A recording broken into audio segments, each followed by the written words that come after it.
Joshua. As I said, we'll skip chapter 2. We'll go to chapter 3. How many read 3 through 5? Okay. Al's not here. No questions, no comments, I'm sure, right? Questions and comments about last week? Chapter 1?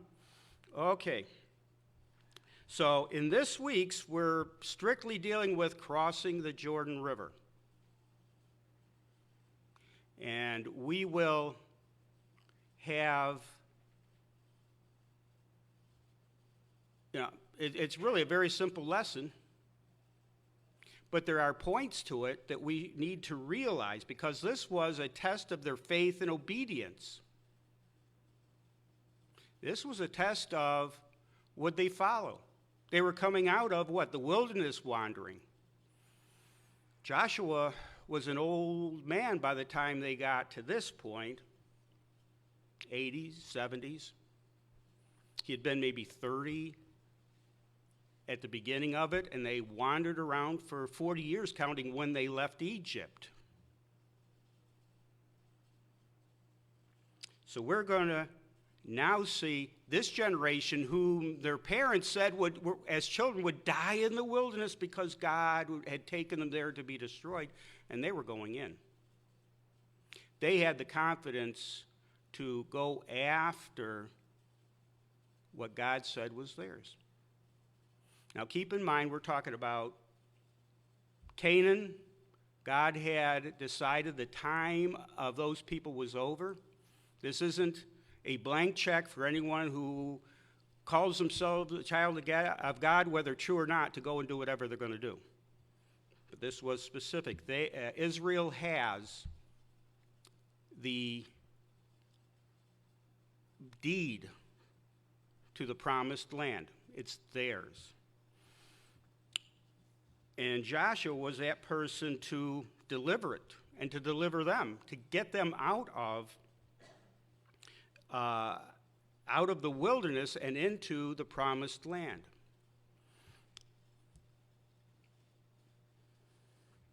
So, first of all, chapter 3, verses 1 through 6, very quickly. And Joshua rose early in the morning, and they removed from Shittim and came to Jordan, and he and all the children of Israel, and lodged there before they passed over. And it came to pass after 3 days that the officers went through the host, and they commanded the people, saying, when ye see the ark of the covenant of the Lord your God, and the priests, the Levites, bearing it, then ye shall remove from your place and go after it. Yet there shall be a space between you and it, about 2,000 cubits by measure. Come not near unto it, that ye may know the way by which you must go, for ye have not passed this way heretofore. So they were going to follow the ark. And the ark is mentioned repeatedly, verse 6, verse 7, verse 8. It's referred to as the ark of the covenant of the Lord, fully in verse 11.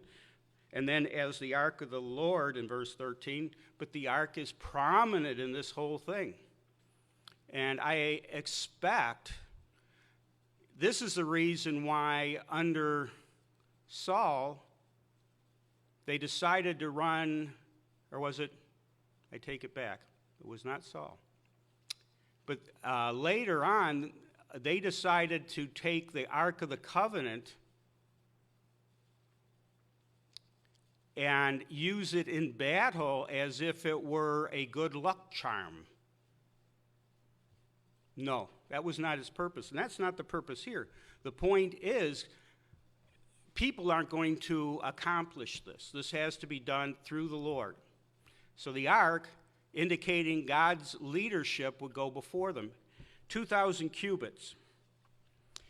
A cubit is basically, a meter and a half. No, I take it back. It's a little less than that. But it's nearly 2 feet. So, yeah, it'd be a little less than a meter. Altogether, 2,000 cubits, like the one comedian said. What's a cubit? Old-time measure. 2,000 cubits would be on the order of nearly 3/4 of a mile. So, I mean, they wanted to let them have a good idea of where they were going. And I suspect it wasn't that the priests knew exactly where to go necessarily, although I would have no doubt that after 3 days they had scoped it out a bit. I would have. But the point was, if you start having whichever tribe goes first, whatever people go first, leading the way, and it would likely be the men of war first, you don't want to have a few 100,000 people following close on the heels of the priests, and then they say, oh, nope, that's not quite where it was, because it's just an open, plain along the Jordan River. Oh, nope, that's not it. We need to go over there. Okay, everybody's got to back up about 100 yards so that we can walk around that. Yeah, it's going to get to be a mess. Okay, all of Israel, back up 100, Ever been in a spot where everybody inched up into an intersection, and then there's some big old truck needs to come around and everybody's half into the intersection? It is not a good thing. So they gave them 3/4 of a mile about to let them sort that out. And when they go forward, you go forward. If they have to back up, they've got 3/4 of a mile almost to be able to, okay, we're going to swing around this way. I don't expect it was that involved. But this way, they're not crowding them. And it put them at the forefront, the only ones. And Israel would be aware they were following the Lord into this, and that is important. So then, 2 points, Joshua's part in this. First of all, verse 7,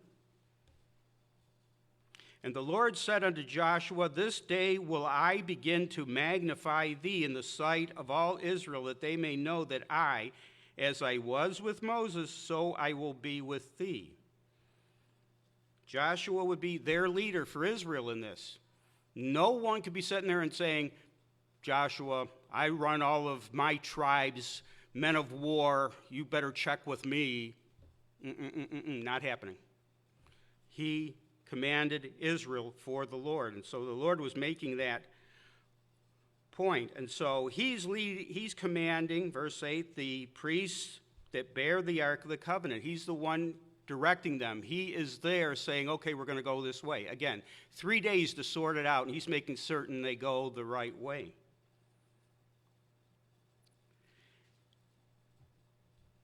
So in verse 9, and Joshua said unto the children of Israel, come hither and hear the words of the Lord your God. So now he's speaking for the Lord. Verse 10, and Joshua said, hereby ye shall know that the living God is among you, and that he will without fail drive out from before you the Canaanites and the Hittites and the Hivites and the Perizzites and the Girgashites and the Amorites and the Jebusites. So he is telling them, this is the proof. What? The Jordan River. This was at the time when the Jordan River was gushing. It was not one of those seasonal things where there's a low stream. No. This was high tide on the Jordan River. Not that they have tides in a river. And they would not cross this thing easily at all in their own power. Certainly not with a couple, 3 million people. Even if they left 2.5 tribes on the other side, it wasn't going to happen. So he starts with 2 monuments that were placed. Verse 12, now therefore take you 12 men out of the tribes of Israel, out of every tribe a man. And what they did then, without going into a lot of detail, they put a marker on the spot where the priests first went into the water. And understand, this was at the high flow for the river, so it was as far up on the bank as you might expect. And you can understand that these would not be, oh, I put a stone there. No, these would be, I put a stone there. You want 12 of them that are going to mark the spot. So these are the guys who were leading their tribe, perhaps, or were chosen of that, had a cart, and had the wherewithal to drag a stone maybe out of the riverbed a bit and to that spot. And so they marked out chapter 4, verse 3, and command ye them, saying, take you hence out of the midst of Jordan, out of the place where the priest's feet stood firm, 12 stones, and ye shall carry them over with you, and leave them in the lodging place, where ye shall lodge this night. So it was clearly marked where they would be. So the first memorial, verse 9, and Joshua set up 12 stones in the midst of Jordan in the place where the feet of the priests which bear the ark of the covenant stood, and they are there unto this day. Now, that would be the day when this was written. I couldn't tell you it's there now. Okay, understand when the scriptures were written that day. They stood, they put those down, there was a marker there. Joshua was leading Israel as Moses did. Now, in the Pentateuch, it mentioned about one coming who would be like Moses, and Joshua was thought to be that person, but we read last week, he was not one to whom God spoke face to face. He didn't actually meet with him like a person standing there. That was not God's purpose with him, but he did have that place of authority. And the name Joshua, by the way, is the Old Testament equivalent of Jesus. So Joshua is Jesus, two different languages. It's like saying Messiah and Christ, Old Testament, New Testament. It's the nature of things. Interpretation, translation. Not the same person, but the same name and language. It means God is salvation. God saves. And that's the name of it. So that's the translation of those names. So God gave them that first memorial, and then in verse 10, and we'll read this very quickly, let's go 10 through 14 for now. For the priests which bear the ark stood in the midst of Jordan until everything was finished that the Lord commanded Joshua to speak unto the people, according to all that Moses commanded Joshua, and the people hasted and passed over. And it came to pass when all the people were clean passed over, so they crossed, that the ark of the Lord passed over, and the priests in the presence of the people. And the children of Reuben and the children of Gad and half the tribe of Manasseh, understand half of it was in what would be the more of the northern tribes of Israel. Judah and Simeon were on the south, and going north, the mountain ridge that's the center of Israel, Manasseh was on the north part of that. But then half of it went, well, for me it would be this way, but again, a map that you would be looking at, it would be over this way. They went over to what was east of the Sea of Chinneroth, otherwise known as the Sea of Galilee in the New Testament, same lake. And they put half of their people ended up there. They were on the east side of the Jordan River. And Gad and Reuben took land that was just immediately east of the Jordan River.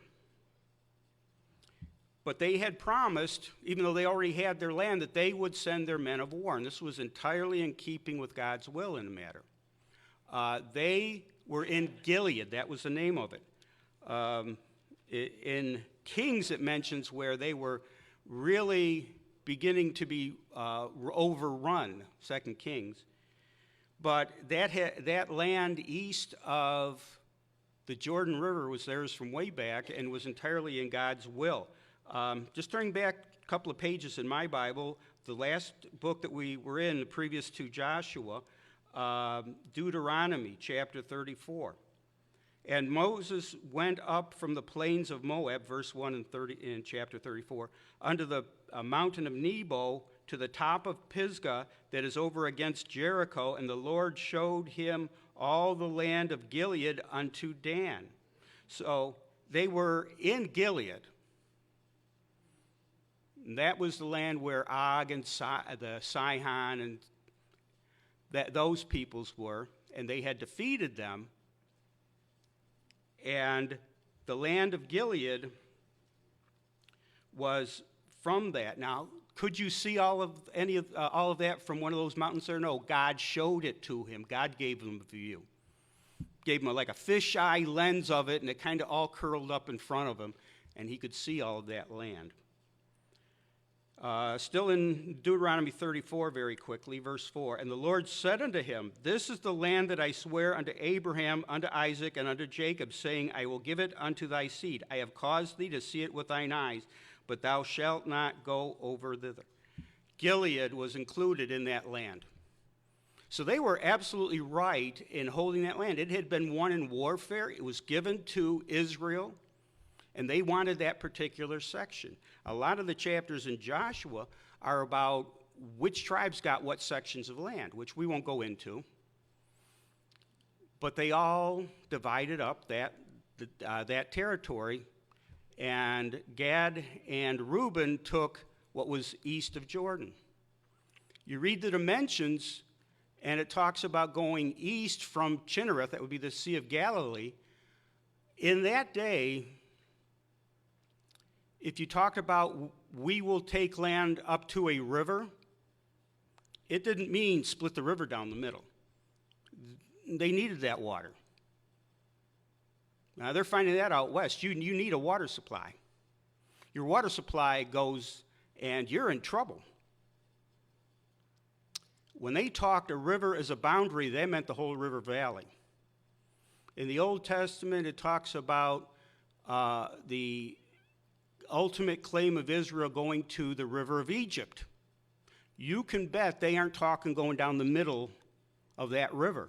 When God gives them to the river of Egypt, and God will give them that land, it's going to go the whole river valley.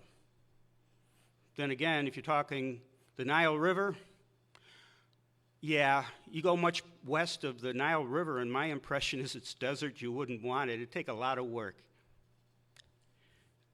A river as a boundary was not split it down the middle like we do between our states, because our states aren't going to go to war with each other across the river. Although, you get into arguments about, you're using it for what? No, we can't. So you do get that. And they weren't, as nations back then, no, if you talked Jordan River being a boundary, they weren't saying down the middle. They were talking that river valley's ours. Gilead specifically, by name, was the hills and mountains east of the Jordan River, going up into the area of the Sea of Galilee, of Chinnereth, as it was called back then. But the whole point here is those tribes joined in the fight. So we see I'm back in Joshua now, chapter 4 and verse 13. About 40,000 prepared for war passed over before the Lord unto battle to the plains of Jericho. So this was just of those 2.5 tribes, 40,000. And again, the population for all of Israel on the order of 3 million. Maybe for those 2.5 tribes, maybe 500,000, women and children and old men and women, stayed over in the homeland in Gilead. But the men of war went.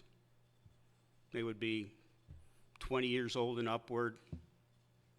You're talking guys who could carry gear. They weren't carrying anything light. They were carrying heavy implements for war. Verse 14, on that day the Lord magnified Joshua in the sight of all Israel, and they feared him as they feared Moses all the days of his life. And this is key. During the time of Joshua, they feared the Lord, and specifically Joshua, because he was there. Did they understand that they should fear the Lord? Probably. But going by what we'll cover for another couple of weeks, not that they really walked in the fear of God or out of respect for his ways and his word, but because Joshua was in charge. And they wanted things to go well. And they understood that. But I don't know that Israel, they were a mixed multitude coming out of Egypt. I don't know that they were weren't a mixed multitude going into the promised land. They didn't walk in a way that had his full blessing over time. But during the time of Joshua, they did a lot better. Of course, then there's Achan. We'll get to him, right? The sin of Achan. Verse 15, and the Lord spake unto Joshua, saying, command the priests that bear the ark of the testimony that they come up out of Jordan. Of course, they had stopped, let everybody else pass, and then they came up out of Jordan. Joshua therefore commanded the spies, saying, come ye up out of Jordan. And it came to pass, when the priests that bear the ark of the covenant of the Lord were come up out of the midst of Jordan, the soles of the priests' feet were lifted up unto the dry land, that the waters of Jordan returned unto their place and flowed over all his banks as they did before. They are now gushing, kind of like Cass Park does in the spring.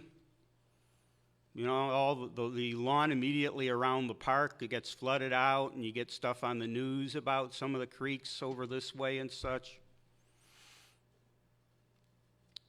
The Lord let it go back. He had done exactly what he had done for their parents 40 years before crossing the Red Sea, and shown them his power and his protection. And you got to understand here, going to chapter 5,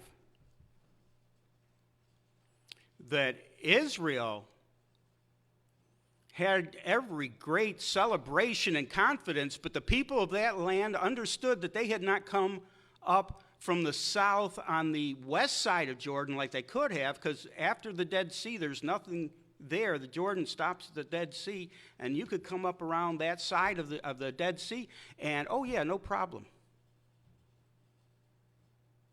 No, they had come across the Jordan River in flood season.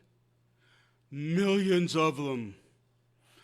Hundreds of thousands of soldiers, whole cities worth of soldiers on the move, and they're looking for a place to live, and I think they're coming here. Chapter 5 and verse 1.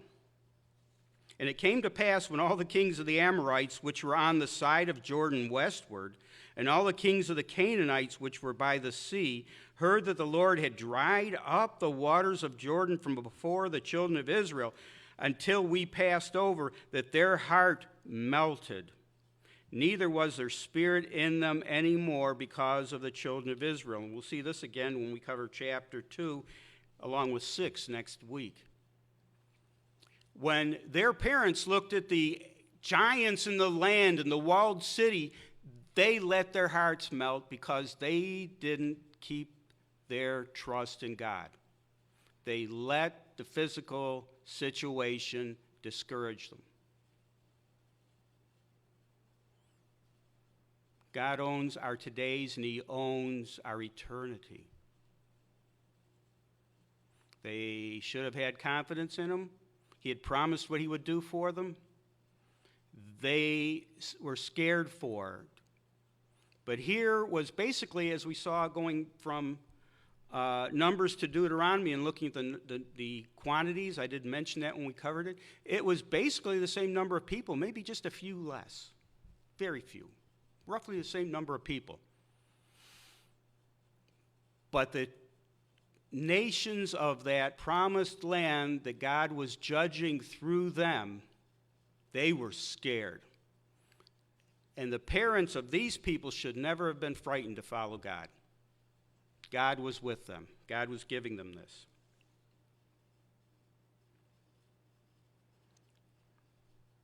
So the verses in between that verse going down through verse 9, they reinstituted circumcision. They hadn't done any circumcisions during the wilderness wandering. That generation was like, yeah, let them go. Now, okay, we're going to have a circumcision nationally.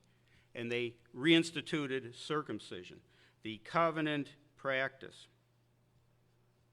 And also, I kind of flew over, but verse 20, and those 12 stones, this is a different set of stones, which they took out of Jordan, did Joshua pitch in Gilgal. That's on the west side of the Jordan River, in what's classically thought of as the Promised Land. Okay? So there were two memorials.